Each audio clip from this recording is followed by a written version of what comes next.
Hello friends, I am Kareena from Kareena fitness. आज का topic है जैसे कि छोटों से लेके बड़ी एज तक के लोगों को ज़्यादातर आपने बहुत सुना होगा, खाना खाने के बाद एकदम बेचैनी सी, एसिडिटी, ब्लोटिंग और कई लोगों को आलस आना। ये बहुत ही नॉर्मल प्रॉब्लम्स हैं जिनको फेस करना पड़ता है। और जैसे जैसे हम लोगों की एज बढ़ती है इन चीज़ों का प्रॉब्लम्स ज़्यादा होने लगती है। तो इन सब चीज़ों के लिए ही मैं आज आपके लिए कुछ योग लेकर आई हूँ, जिसे करने से आपको बहुत ही फायदा मिलेगा। ठीक है, तो मैं आज आपको बताती हूँ ये योग जो आप खाना खाने के तुरंत बाद कर सकते हैं। साइंटिफिकली तो यह कहा गया है कि खाना खाने के तुरंत बाद कोई भी फिजिकल एक्टिविटी, एक्सरसाइज वगैरह नहीं करनी चाहिए, लेकिन योग ने एक ऐसा समाधान निकाल दिया है जिसे हम खाना खाने के तुरंत बाद कर सकते हैं। और जो हमें ये प्रॉब्लम्स आती हैं एसिडिटी की, ब्लोटिंग की, इन सब चीज़ों से निजात हमें मिल सकती है। ठीक है, और हाँ, योग बताने से पहले मैं आपको 4-5 पॉइंट और बताने जा रही हूँ जिसे आपको खाना खाने के तुरंत बाद नहीं करना है। देखिए, सबसे पहला है, कई बार खाना खाने के बाद एकदम मन करता है चाय पीने का, तो हमें खाना खाने के तुरंत बाद चाय या कैफीन से रिलेटेड कोई भी चीज़ नहीं लेनी है, क्योंकि चाय और कॉफ़ी में कैफीन होते हैं जो हमारे डाइजेशन प्रोसेस को स्लो डाउन कर देती हैं। ठीक है, पहला हो गया चाय नहीं पीनी। दूसरी चीज़ है फल। कई बार हमें कुछ मीठा खाने की तलब उठती है तो हम क्या कर लेते हैं, कोई फल उठाया, एप्पल उठाया, तो खाने के तुरंत बाद हमने खा लिया, खाने के साथ भी हमने फल खाया। ये बिल्कुल गलत है। हमें खाना खाने के साथ या खाना खाने के तुरंत बाद फल नहीं खाना है। अब मैं फ्रूट खाने के लिए क्यों मना कर रही हूँ? फ्रूट खाने से क्या होगा, फ्रूट खाने से आपका इंसुलिन लेवल, क्योंकि फ्रूट के अंदर क्या होता है, शुगर क्या करेगा, आपके इंसुलिन लेवल को स्पाइक कर देगा। और उसको क्या लगेगा कि आपको आधा घंटे के अंदर ही अंदर आपको ऐसे दोबारा से भूख लगनी शुरू हो जाएगी, जो बिल्कुल गलत है। तो आपको ये सब कुछ फल वगैरह भी खाने के साथ या खाने के बाद नहीं लेने हैं। अगर आपको फल खाना भी है तो 1.5 से 2 घंटे का आप खाने के और फल के बीच में गैप रखिए। ठीक है, तीसरी चीज आती है हमारा पानी। आपने बहुत सारे जगह पे देखा होगा या घर में भी देखा होगा, लोग खाना खाने के साथ ग्लास भर के पानी पीते हैं या खाने के तुरंत बाद पानी पीते हैं। वो बिल्कुल गलत है। खाना खाने से क्या होता है, हमारे स्टमक में जितने भी एसिड होते हैं जो हमारे डाइजेशन के लिए हेल्प करते हैं, हमारे पानी पीने से क्या होगा, वो डाइल्यूट हो जाते हैं। डाइल्यूट होने से क्या होगा, हमारा डाइजेशन उतना ही देर में होगा। ठीक है, तो हमें खाने के साथ या खाने के बाद के टाइम पे पानी इंटेक नहीं करना है। उसके लिए हमें 20 मिनट बाद पानी पीना है, वो भी ज़्यादा नहीं, थोड़ा से शुरुआत करनी है। ठीक है, चौथी चीज़ आती है सोना। कई लोगों को खाना खाने के बाद बहुत आलस आता है और वो क्या करते हैं, खाना खाया और खास तौर से हाउसवाइफ, बच्चों के आने का टाइम होता है स्कूल से, लंच का टाइम होता है, उसके बाद सोने का टाइम होता है, लेकिन ऐसा नहीं करना है। खाना खाने के तुरंत बाद हमें नहीं सोना है। ठीक है, पांचवी चीज आती है हमारा नहाने का टाइम। ठीक है, अक्सर देखा होगा घर की लेडीज को काम करते करते टाइम काफी हो जाता है, घर की साफ सफाई में, सब कुछ स्कूल भेजना, तो क्या करते हैं, पहले खाना खाते हैं उसके बाद नहाते हैं। नहीं, ऐसा नहीं करना है। खाना खाने के तुरंत बाद नहीं नहाना है। या तो आप, सबसे बेस्ट तो यही है कि आप पहले नहाइए और फिर खाना खाइए। ठीक है, और अगर आपको नहाना भी है तो अगर आपने खाना खा लिया है तो आप आधा घंटा और रुक जाइए, उसके बाद नहाइए। ठीक है, चलिए, ये तो थी मेरी 5 टिप्स जो आपको खाना खाने के तुरंत बाद नहीं करनी है। अब मैं आपको बताती हूँ योग, जो आपको खाना खाने के तुरंत बाद आप कर सकते हैं और कोई भी एज ग्रुप का इंसान इसको कर सकता है। मैं आपको, जिनको थोड़ा सा घुटनों में दर्द है या एड़ियों में दर्द रहता है, उनके लिए भी बताऊंगी।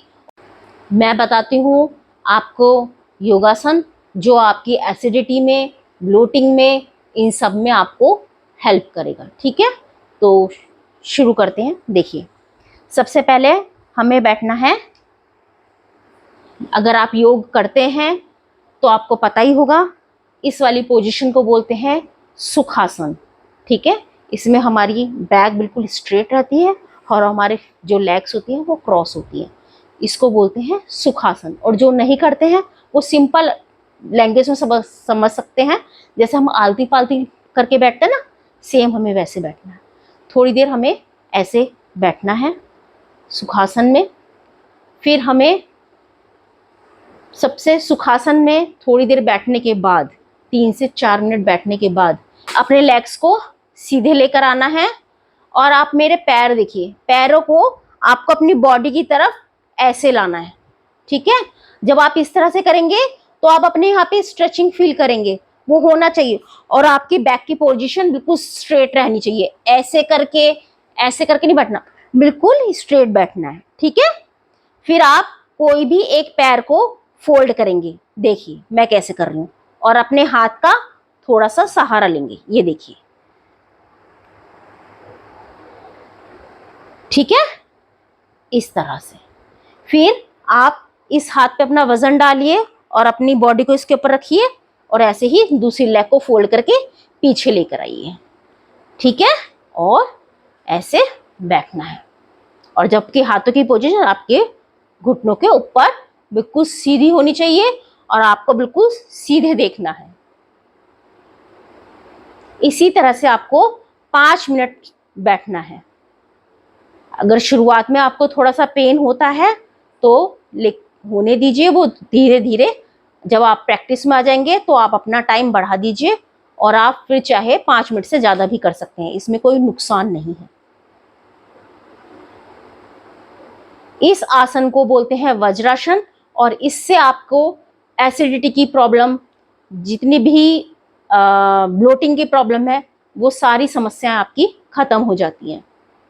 बस इस आसन को करने के टाइम पे आपको कुछ बातों का ध्यान रखना है, जैसे आपकी बैक का पोस्चर बिल्कुल सीधा होना चाहिए, आपको बिल्कुल सीधे देखना है, और जब आपके थाई हैं वो आपकी मिली होनी चाहिए, इनके बीच में कोई गैप नहीं होना चाहिए, ठीक है।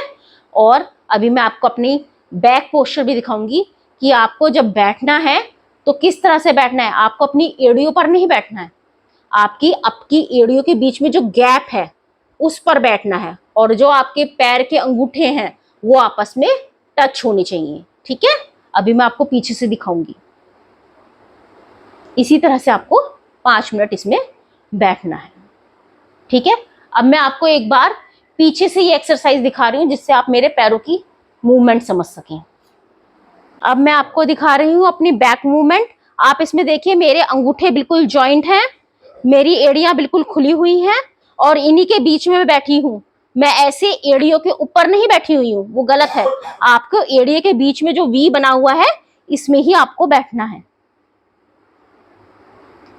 इसी तरह से। और आपकी बैक बिल्कुल सीधी रहेगी और नेक भी बिल्कुल सीधी रहेगी।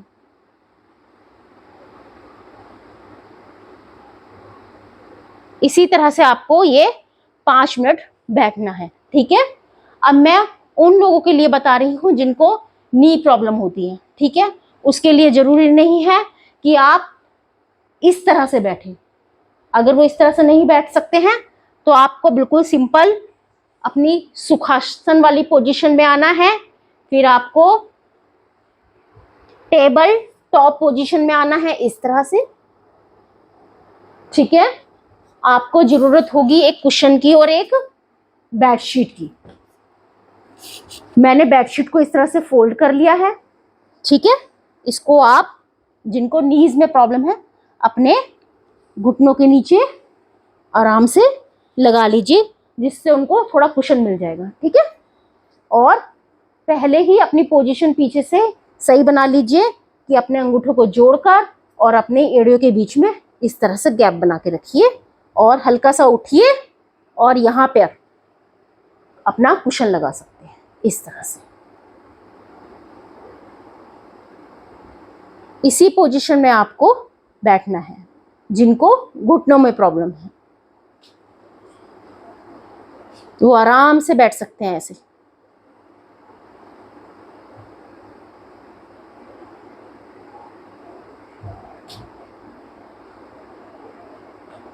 और कुछ लोगों को इस तरह से भी बैठने में प्रॉब्लम आती है, तो उनको क्या करना है, उनको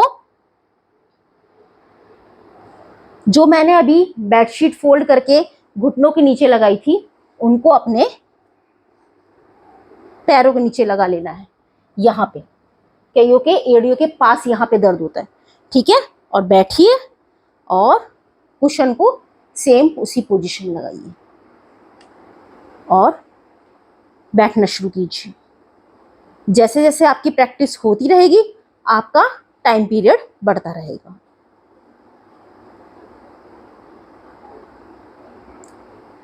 ठीक है, तो ये एक्सरसाइज उनके लिए थी, इस तरह से कुशन और बेडशीट लगा के, जिनको घुटनों में और एड़ियों में दर्द रहता है। और अगर आपको कोई प्रॉब्लम नहीं है, तो जैसे मैंने इससे पहले करके दिखाया है, आप कोशिश कीजिए उसी तरह से करने की।